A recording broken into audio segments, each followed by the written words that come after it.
Welcome, nutritionradio.org listeners. This is Lonnie Lowry, a university nutrition professor of over 20 years, senior scientist, and podcast host of long-running shows like Iron Radio.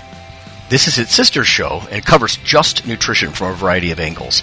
Come on in for your brief weekly dose of commentary, critique, and probably a comedic touch when we have co-hosts. Let's see what's on tap this time. Hey everybody, have you ever wondered which supplements actually work, quote unquote? I have about certain things because of course they're not pharmaceuticals and they're not going to have that kind of potency. But science does come along and inch forward and then give us some ideas about what that might entail. So today we're going to talk about that sort of advancement in the scientific world. Tuesday, Trends in Science.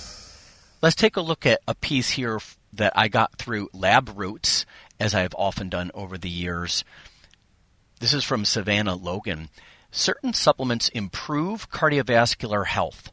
Now, this is interesting. It's new research that was published in the Journal of the American College of Cardiology, and they've identified supplements that they conclude show moderate to high quality evidence for reducing cardiovascular risk factors. Now, a lot of people might say, oh, well, I'm not worried about heart disease. I'm young enough. It's not a problem, or what have you, or I'm fit. Great. However, I would keep in mind that it's the number one killer, men and women, men typically earlier in life, and cancer is sort of neck and neck to be sure. But it is something to think about, and like I said, just to get insights on what actually has evidence behind it. So the PIs actually did a systematic review, meta-analysis of 884 randomized controlled trials. So many thousands of participants, and they looked at 27 different types of micronutrient supplements. Now, this is micronutrient, but we have some other things in here that are more macros, like omega-3 fats. But they did identify nutrients that actually improved cardiovascular risk factors, and that's what I thought was interesting and I thought we could share. First out of the gate, and this is not a surprise to a lot of people, my hard drive is full of this kind of evidence. Omega-3 fats showed significant benefits, reducing mortality due to cardiovascular disease, reduced heart attack risk, and reduced coronary heart disease events. I don't know how you feel, but I can honestly say that omega-3 fatty acids, and I tend to take 3 triple strength per day.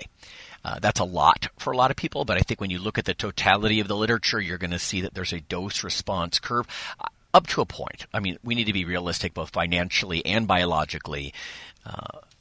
But yes, that's something that's been in my supplement cabinet for a long time, and this is sort of validating in that way.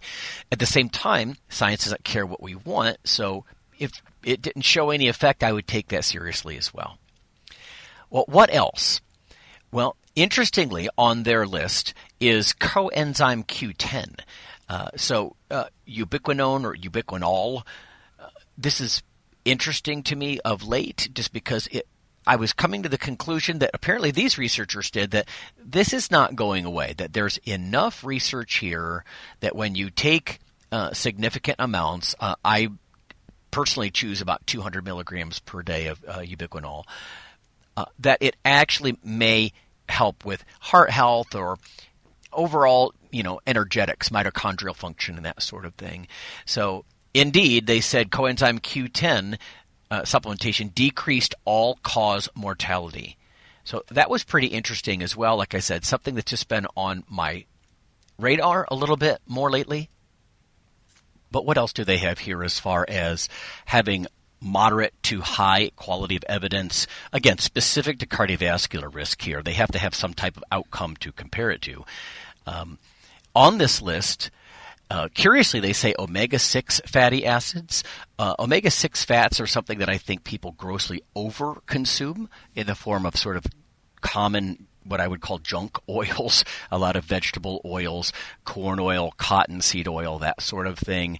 But it's really interesting trying to tease apart some of that omega-6 fatty acid literature. But these are people supplementing it specifically, presumably in, gel caps or whatnot. L-arginine is on this list. Many people realize has vasodilatory type effects and other effects. L-citrulline is on here. Vitamin D, probably not surprisingly, there's a ton of research that's been coming out on vitamin D in the last 15 years at least. People underconsume it.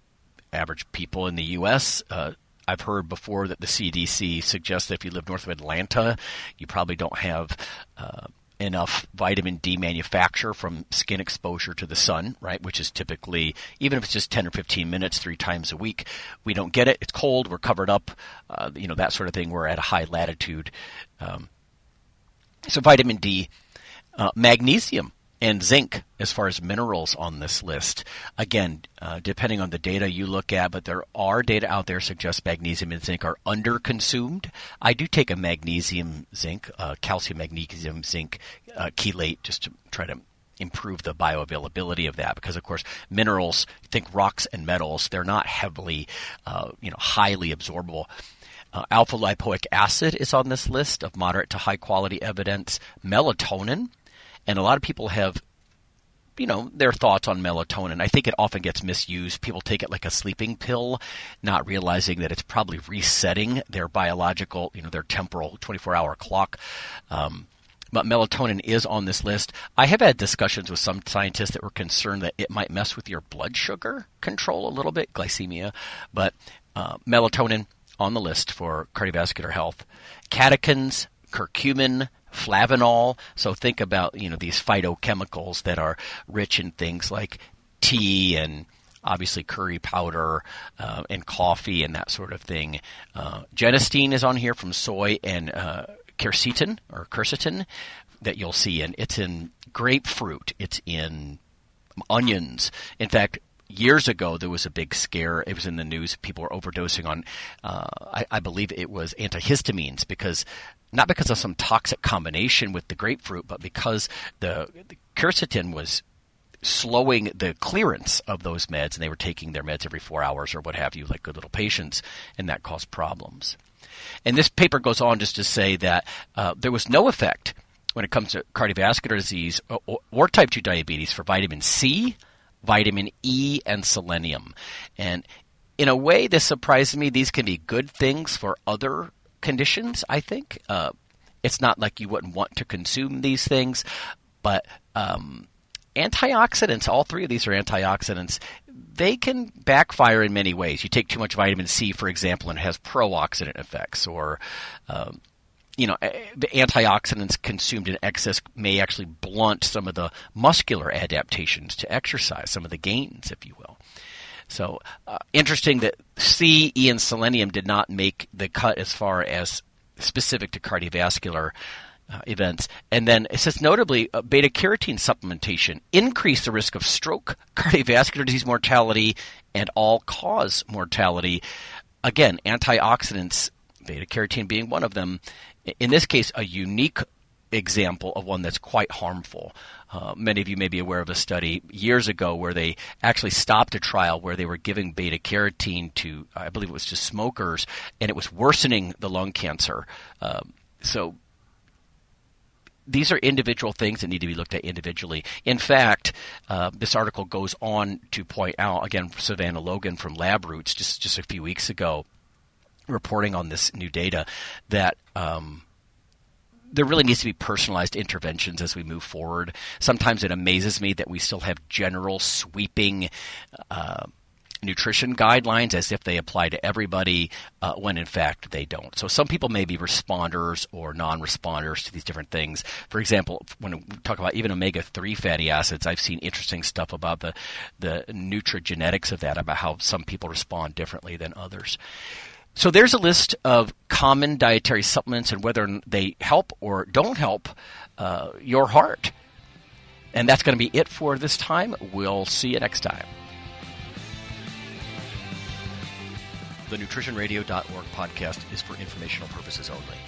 If you're interested in starting a diet or exercise program, check with your physician, nutritionist, or qualified exercise physiologist in order to make the progress that you need.